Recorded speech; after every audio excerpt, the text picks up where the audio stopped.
Les agences anticorruption ont dénoncé l'un des membres du Parlement ukrainien, ainsi que des chefs d'administration régionale et municipale et des militaires de la garde nationale ukrainienne. Наши условия для начала такого разговора просты и сводятся к следующему. Donald Trump envoie un nouveau signal à Vladimir Poutine. Y a-t-il quelque chose que les Russes puissent faire pour éviter les sanctions à ce stade? Oui, conclure un accord pour que les gens cessent d'être tués. Franchement, de plus en plus, je suis de plus en plus convaincu qu'en fait, la télévision a vraiment été l'outil de prédilection du contrôle de la population. Bonjour mesdames et messieurs, bienvenue sur cette chaîne, bienvenue sur ce live. Si vous regardez mes vidéos montées sur Hertz Comment et que vous seriez intéressé par une participation au live ou suivre l'actualité quand je la commente en live, vous pouvez vous abonner sur cette chaîne Hertz Comment Live. Si vous voulez suivre d'un point précis que l'on a commenté, analysé pendant le live, vous pouvez vous abonner sur Hertz Comment Clip. La base, c'est toujours la même chose. Hertz Comment, vous rajoutez live pour les lives, vous rajoutez clip pour les petites vidéos. Ceci étant dit, je vous remercie. Nous allons pouvoir passer au live. Après ça, je voudrais que l'on revienne à celle-ci. Такого разговора просты и сводятся к следующему. Украинские войска должны. Moi, je voudrais qu'on revienne à celle-ci, mais avant ça, on va d'abord écouter qu'est-ce qu'ils disent ici par rapport à soi-disant la pression que eux imaginent que Trump peut mettre à Poutine. Et vous allez voir, puisque c'est bien, il y a la réaction de Poutine qui parle. C'est l'information diplomatique de la nuit. Le président américain Donald Trump a confirmé que son envoyé spécial Steve Witkoff se rendrait en Russie mercredi ou jeudi. Semaine décisive donc pour Vladimir Poutine, même s'il a continué à poser ses conditions pour mettre fin à la guerre. En attendant De cette guerre en Ukraine. l'un des tarifs exorbitants. Ok. Il n'est pas certain.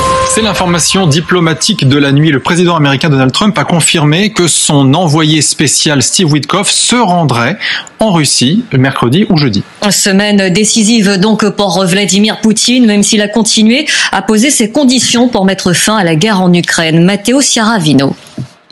Alors que l'émissaire américain se rendra en Russie mercredi ou jeudi, Donald Trump envoie un nouveau signal à Vladimir Poutine.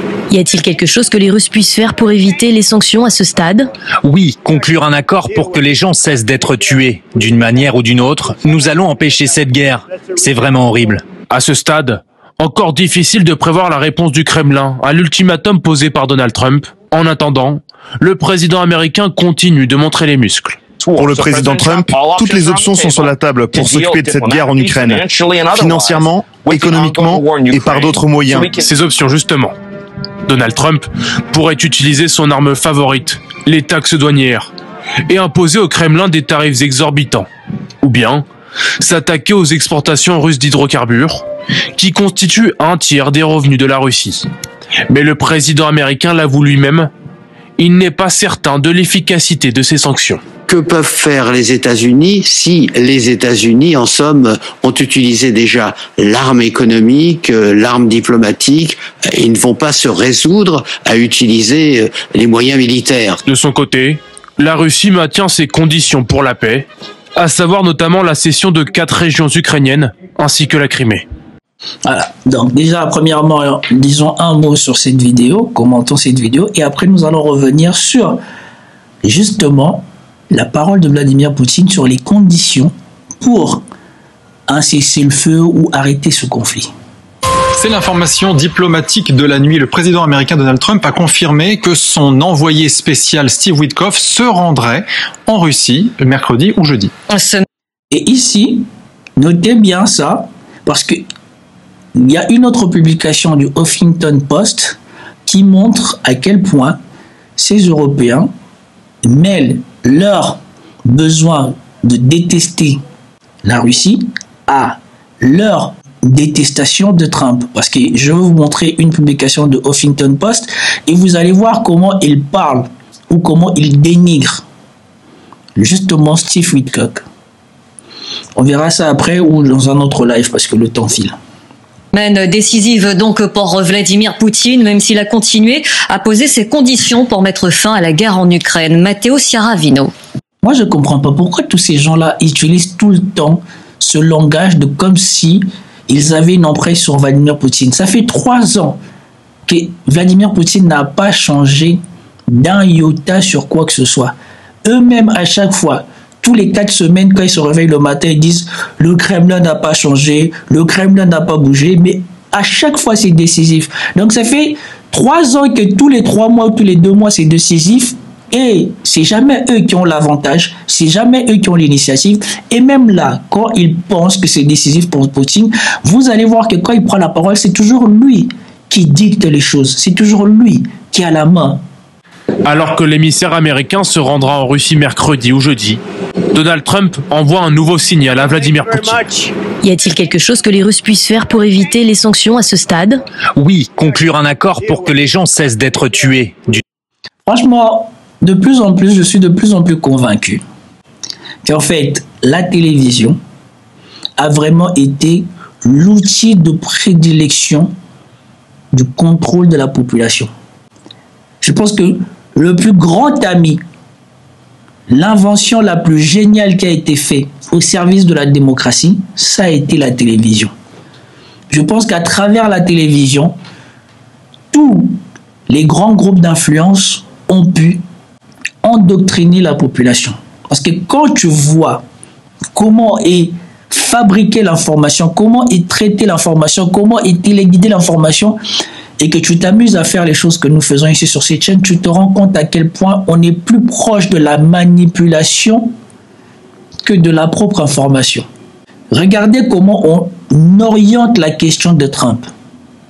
On oriente la question de Trump comme si les marges de manœuvre que disposait Trump pouvaient vraiment porter atteinte à la Russie.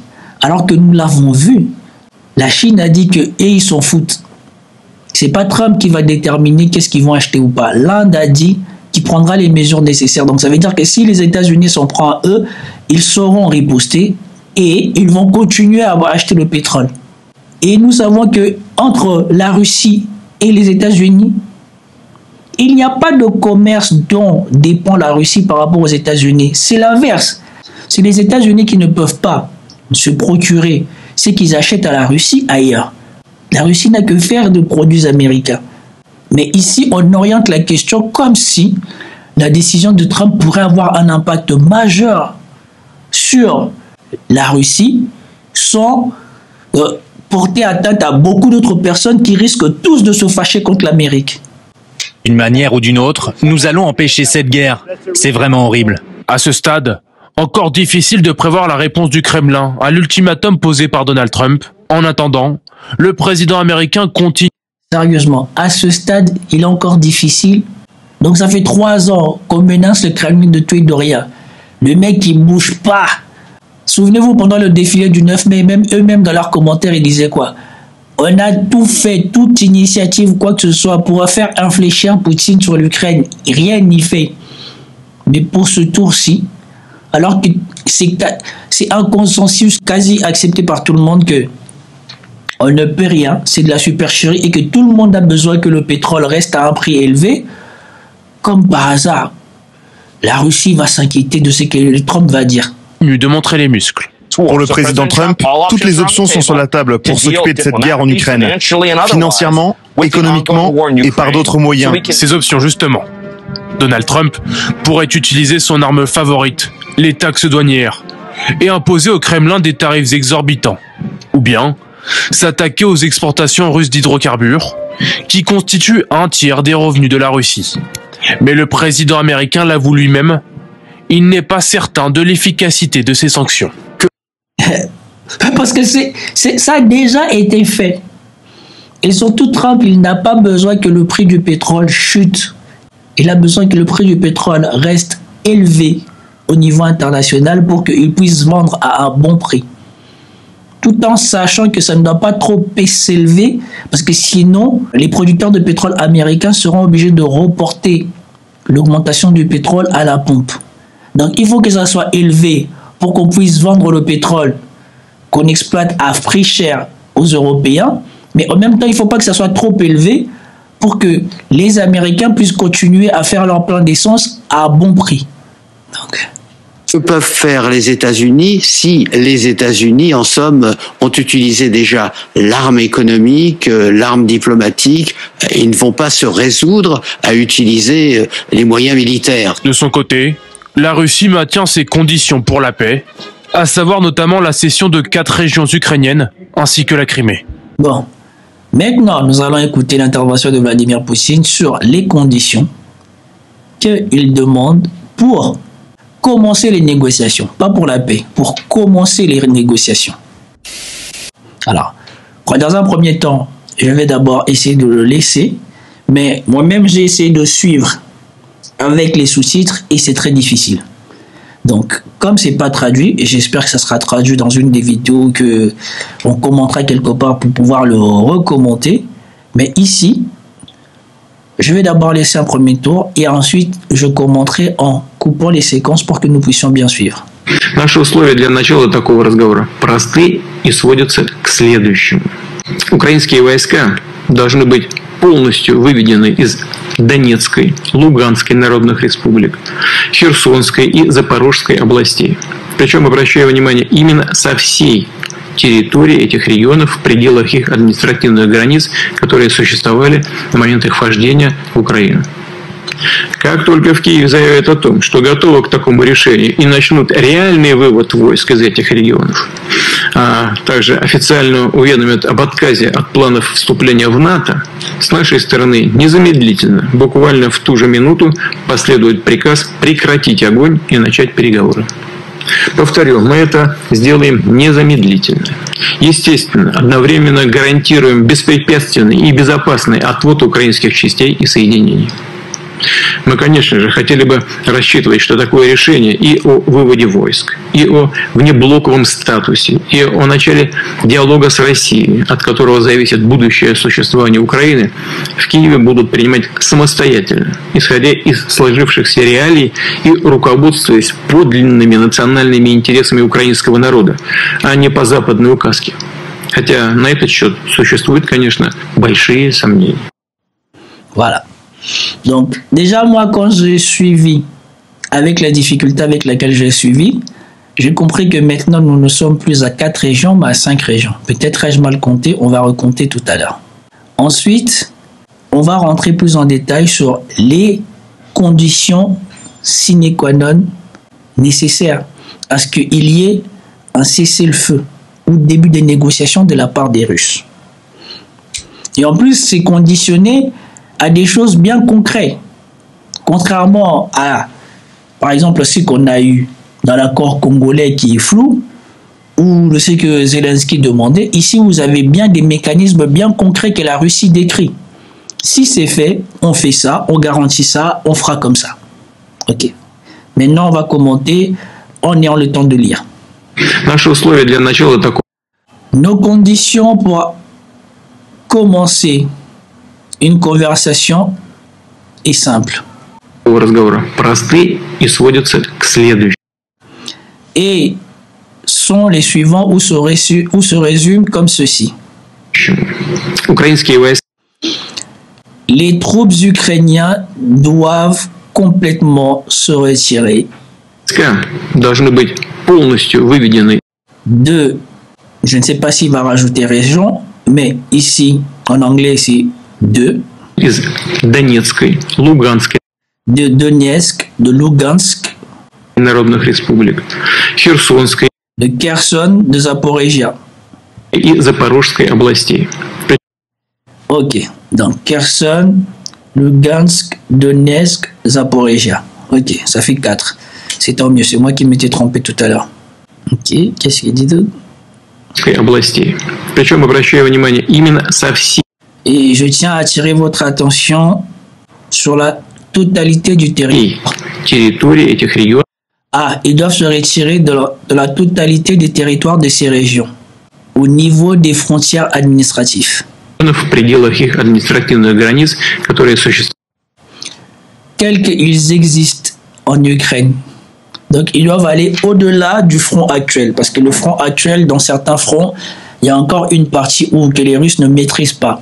Les Russes n'ont pas la totalité de la maîtrise des frontières administratives de ces 4 régions. Et donc, il dit, il faut qu'ils aillent de l'autre côté. S'ils veulent qu'on commence les négociations, il faut qu'ils se retirent. На момент их вхождения в Украину. Как только в Киеве заявят о Dès que Kiev sera prête pour une telle décision, том, что готовы к такому решению и начнут et aura entamé le retrait de ses troupes, реальный вывод войск из этих регионов, а также официально aura entamé le retrait de ses troupes et annoncera officiellement renoncer à son adhésion à l'OTAN, уведомят об отказе от планов вступления в НАТО, с нашей стороны nous donnerons immédiatement l'ordre d'un cessez-le-feu. незамедлительно, буквально в ту же минуту, последует приказ прекратить огонь.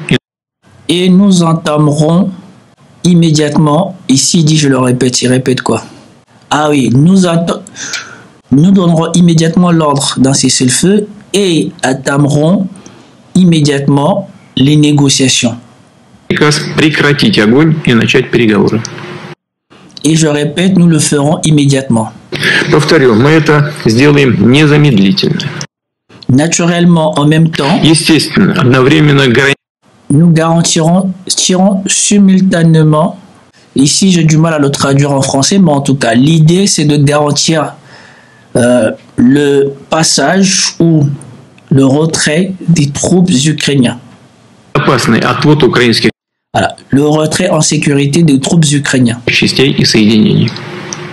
Мы, конечно же, хотели бы Bien sûr, nous aimerons ou nous espérons que рассчитывать, что такое решение une telle décision sur le retrait des troupes, и о выводе войск, и о внеблоковом статусе, d'accord, le retrait de troupes, le statut de non-aligné et le début du dialogue ou des négociations о начале диалога с Россией, от которого зависит dépendent de l'existence de l'Ukraine, будущее существование Украины, в Киеве будут dépendent самостоятельно.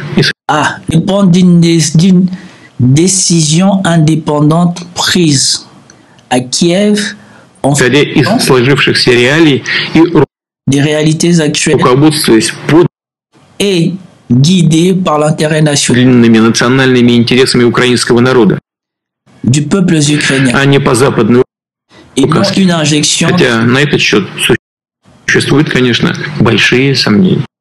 На этот счет существуют, конечно, большие сомнения. Voilà. Donc, ici, vous avez des conditions plutôt simples et c'est proche de ce que a dit ce monsieur de LCI. Les 4 oblasts aux frontières administratives, le renoncement à l'entrée à l'OTAN. Et donc, Poutine, concrètement, je ne sais pas, peut-être que ça dessine ce qu'il veut ou c'est ce qu'il veut avant de négocier. Parce que nous savons que Odessa reste un problème.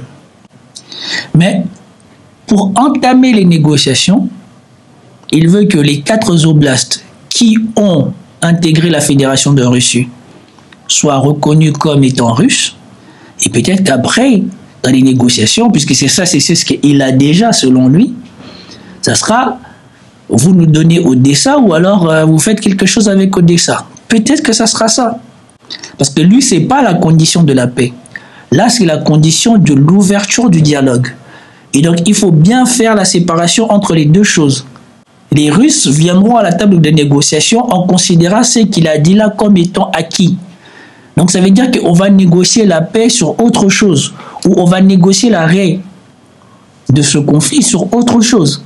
Que les Ukrainiens devront céder. Parce que ça, c'est pas ce que la Russie va céder. Ça, c'est ce que la Russie considère déjà comme étant à elle. Et donc, voilà la position de la Russie. La Russie n'est même pas en train de parler des Américains ou de quoi que ce soit. La Russie est en train de parler à mano à mano. Moi, je considère ça comme une main tendue de Vladimir Poutine à Volodymyr Zelensky. Et il ferait plutôt mieux de prendre la main qui lui est tendue, mais ces tentatives de vouloir prendre son indépendance de l'Union européenne, on a compris que ça n'a pas marché. Pourquoi je vous dis ça? À cause de cette actualité. Et franchement, c'est très long de parler de l'Ukraine. Hein? C'est très très long. Vous vous rappelez, quand on avait commenté Military Summary qui disait que voilà, le fait que Vladimir Zelensky tente par une loi de reprendre les contrôles des organismes anticorruption, c'était pour faire effacer les enquêtes ou les informations que ces organismes-là devraient posséder sur les corrompus ukrainiens. Sur à quoi on a eu des manifestations téléguidées. Il se passe toutes sortes de choses en Ukraine. Les gens ne manifestent pas, mais on ferme 2 organismes financés par les internationaux indépendants. Comme par hasard, les Ukrainiens sortent dans la rue. Que Zelensky reste au pouvoir, on ne sait pas comment, pour ni pourquoi. Ça ne nécessite pas l'intervention, les manifestations des Ukrainiens. Que Zelensky arrache les gens dans la rue, comme on a vu tout à l'heure. Cette chasse à l'homme a fini par faire exploser la colère. À Vinnytsia, des centaines de femmes ont manifesté devant un stade où étaient rassemblés de force une centaine de recrues. Elles ont tenté de libérer leurs proches. La réponse, matraque, arrestation, poursuite pénale. La scène se répète ailleurs. Des hommes traqués comme du gibier, embarqués de force dans des fourgons. Ça nécessite pas des manifestations relayées chez les Occidentaux, non.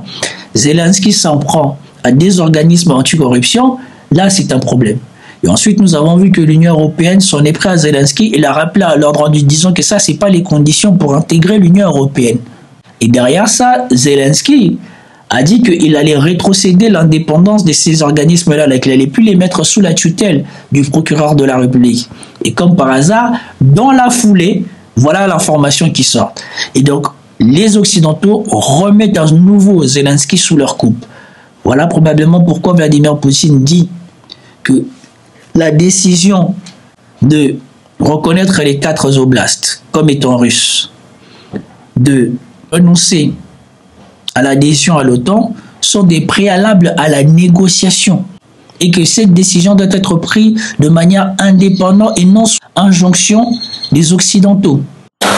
Des fonds publics destinés à l'armée ukrainienne, détournés par des responsables politiques et militaires de premier plan.